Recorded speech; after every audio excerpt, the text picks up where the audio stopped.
मल्लिकार्जुन खड़गे जी, श्री वेणुगोपाल जी, श्री अधीर रंजन जी, मुकुल वासनिक जी, मंच पर बैठे सारे कांग्रेस के नेतागण, मेरे प्यारे कार्यकर्ता, यूपी के मेरे सारे साथी, हम आज यहाँ, सुनाई दे रहा है?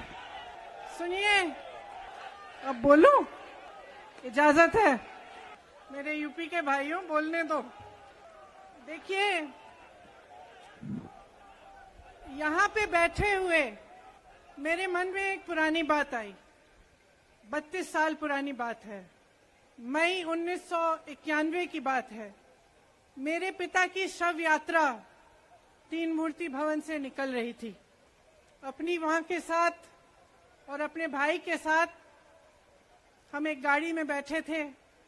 सामने भारतीय सेना की एक ट्रक थी, फूलों से लदी हुई थी। उसके ऊपर मेरे पिताजी का शव था।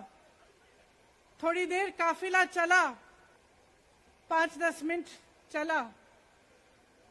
फिर राहुल कहने लगे मैं उतरना चाहता हूं। तो मां ने मना किया।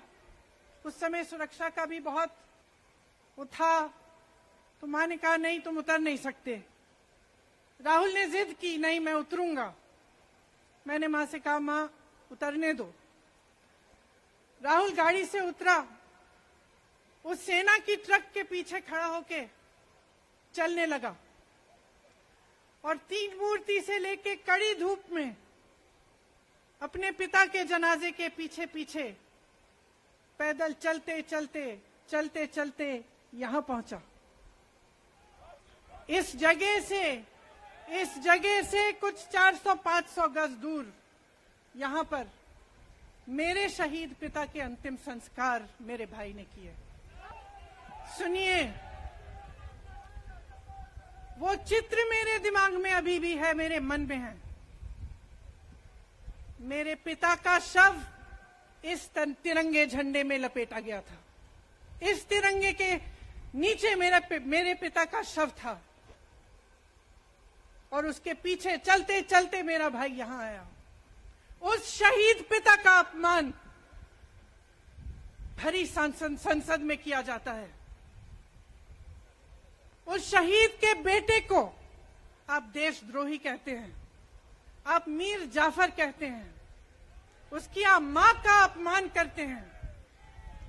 आपके मंत्री मेरी मां का अपमान भरी संसद में करते हैं। आपके एक मुख्यमंत्री कहते हैं कि राहुल गांधी को पता भी नहीं है कि उनका पिता कौन है। आपके प्रधानमंत्री भरी संसद में खड़े होकर कहते हैं कि ये परिवार नेहरू नाम को इस्तेमाल क्यों नहीं करता। पूरे परिवार का अपमान करते हैं। कश्मीरी पंडित समाज के रिवाज का अपमान करते हैं, जिसके तहत एक बेटा अपने बाप के मरने पर पगड़ी पहनता है, परिवार की परंपरा को आगे बढ़ाता है। लेकिन आप पर कोई मुकदमा नहीं होता, आपको 2 साल की कोई सजा नहीं मिलती, आपको जेल की सजा नहीं मिलती, आपको संसद से कोई बाहर नहीं निकालता, आपको मना नहीं करता कि 8 सालों के लिए आप चुनाव नहीं लड़ सकते। क्यों? मैं पूछना चाहती हूं, क्यों? आज तक हम चुप रहे हैं। हमारे परिवार का अपमान करते गए। मेरे भाई ने क्या कहा? संसद में वो मोदी जी के पास गए और उनसे गले लगे। मेरे भाई ने कहा मैं आपसे नफरत नहीं करता हूं, मेरे दिल में आपके लिए कोई नफरत नहीं है, हमारी विचारधारा अलग है, लेकिन हमारी नफरत की विचारधारा नहीं है। तो मैं पूछना चाहती हूं, एक आदमी का कितना अपमान करोगे? कितना अपमान करोगे? क्या यही है इस देश की परंपरा? आप परिवारवादी कहते हैं, तो भगवान राम कौन थे? भगवान राम को वनवास में भेजा गया। उन्होंने अपने परिवार, अपनी धरती के प्रति अपना धर्म निभाया। क्या भगवान राम परिवारवादी थे? क्या पांडव परिवारवादी थे कि वो अपने परिवार की संस्कारों के लिए लड़े? और हमें क्या शर्म आनी चाहिए कि हमारे परिवार के सदस्य शहीद हुए इस देश के लिए, कि इस झंडे में उनका खून है, इस धरती में उनका खून है। इस देश के लोकतंत्र को मेरे परिवार के खून ने सींचा है। और जो सोचता है कि हमें अपमानित करके हमें डराएंगे, हमें धमकाएंगे, जो सोचता है कि तमाम एजेंसियों को लगाकर हम पे छापे मारकर हमसे कुछ भी कर ले, हमें डराएंगे, वो गलत सोचते हैं। हम डरने वाले नहीं हैं। हम और मजबूती से लड़ेंगे। हम इस देश के लोकतंत्र के लिए कुछ भी करने के लिए तैयार हैं। इस देश के लोकतंत्र को, इसकी नींव कांग्रेस पार्टी के महान महापुरुषों ने डाली है। कांग्रेस पार्टी लड़ी इस देश की आजादी के लिए और आज भी इस देश की आजादी के लिए ही लड़ रही है। कभी कभी मैं सोचती हूं, मुझे समझ में नहीं आता कि पब्लिक क्या सोच रही है। क्या देख नहीं रही है क्या हो रहा है? क्या आपको दिख नहीं रहा है कि आपकी सारी संपत्ति लूटी जा रही है, एक आदमी को दी जा रही है, गिने चुने उद्योगपतियों को सब कुछ दिया जा रहा है? किसकी संपत्ति है? ये राहुल गांधी की संपत्ति है, ये आपकी संपत्ति है। ये पीएसयू किसके हैं? किसके लिए बनाए गए? आपके लिए बनाए गए, जो ऐसे एक के बाद एक इनको बेचे जा रहे हैं, दिए जा रहे हैं। इसी से तो आपका रोजगार आता है। छोटे उद्योगों से, छोटे व्यापारियों से आपका रोजगार आता है। किसी बड़े अडानी से नहीं आता। रोजगार नहीं देते, छीनते हैं आपका रोजगार। तो आप समझ क्यों नहीं पा रहे हैं? आप गैस के सिलेंडर के लिए 1000 रुपए दे रहे हैं और यहां आपकी सारी संपत्ति किसी को सौंपी जा रही है। राहुल गांधी जी ने क्या कहा? अरे कौन सा इतना बड़ा जुल्म कर लिया कि आपसे 2 सवाल पूछ लिए, जवाब नहीं दे पाए ना, घबरा गए। और जो अहंकारी होते हैं, तानाशाह होते हैं, क्या करते हैं? जब सवालों का जवाब नहीं दे पाते तो पूरी सत्ता को लेकर जनता को दबाने की कोशिश करते हैं। जो सवाल उठाता है उसको दबाने की कोशिश करते हैं। आपने कभी सोचा है, आंखें खोलिए, आपने कभी सोचा है कि ये पूरी सरकार, ये सारे मंत्री, ये सारे सांसद एक आदमी को बचाने की क्यों इतनी कोशिश कर रहे हैं? इस अडानी में है क्या कि इसको आप सारी संपत्ति दे रहे हो देश की? 20 हजारों करोड़ शेल कंपनियों में इनकी हैं और आप इन पे इंक्वायरी नहीं कर सकते? ये अडानी है कौन कि आप सब उनका नाम उठते ही बौखला जाते हैं और उनको बचाने में लग जाते हैं? देखिए, आप इस देश के देशवासी हैं। ये देश आपका है, ये लड़ाई आपकी है। आज तमाम नौजवान बेरोजगार क्यों हैं? हम इश्तेहार तो देख रहे हैं, होर्डिंग देख रहे हैं, मदर ऑफ डेमोक्रेसी लिखा है।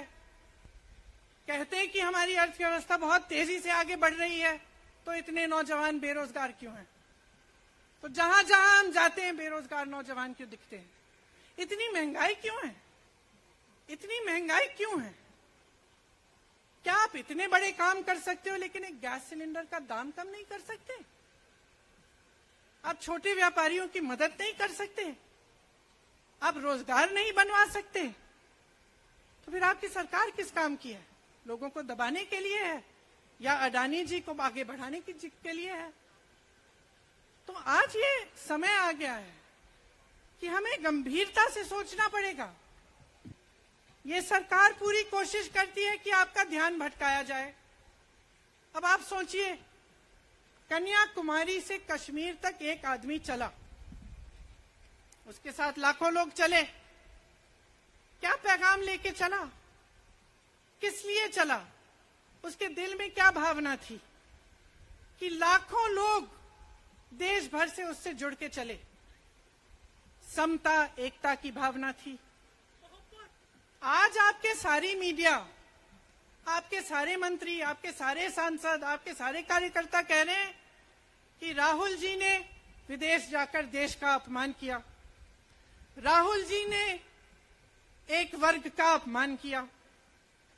क्या एक आदमी जो कन्याकुमारी से लेकर 5000 किलोमीटर कश्मीर तक चल के ये रोज रोज कहता है कि इस देश को एक होना चाहिए, सबको समान दृष्टि से देखना चाहिए, क्या ये आदमी देश का अपमान कर सकता है?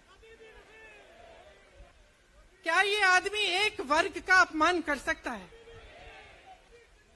तो ये आदमी क्या कर रहा है? ये आपकी आवाज उठा रहा है। ये क्या कह रहा है?